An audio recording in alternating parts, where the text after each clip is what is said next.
Welcome back to our After Effects training course.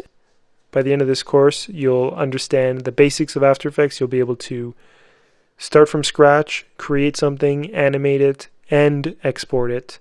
Okay, in this one, we will be working with masks. So what we'll do is we'll click on our red square. We'll go into Layer, Solid Settings. We will make it the comp size. We will go to OK.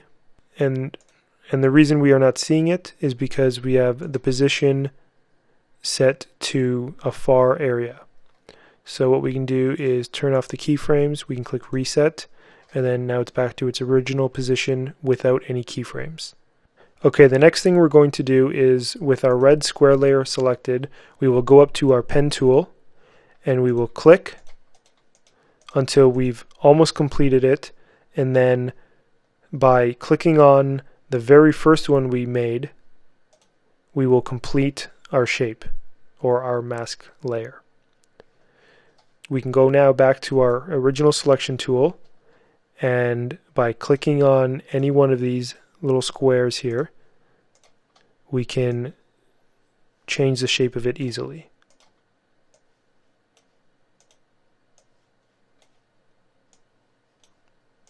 Okay, so for now we can just make a rough shape here.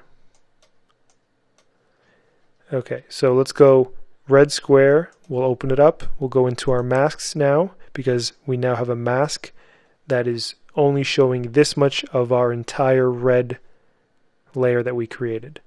So inside the mask 1, these are our mask properties.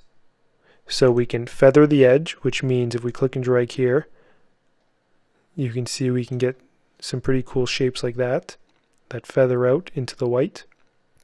For now, we'll keep it to 0.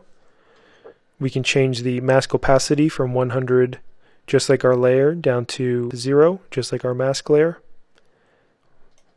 Or we can change the actual size of it by going into our mask expansion and reducing it or making it larger.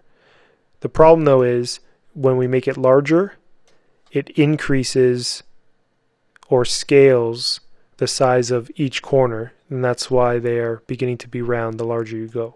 So if we did want to scale the entire mask itself without having the rounded edges, there is a way to do that. You click on mask 1 and then you press Command T.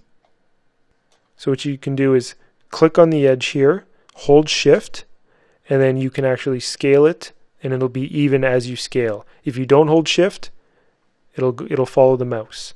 So let's hold Shift and let's make it a little larger. Okay, so that's done. We'll unselect everything by going down here and then go back into our mask, and now we're back to where we started, only the shape's a little larger.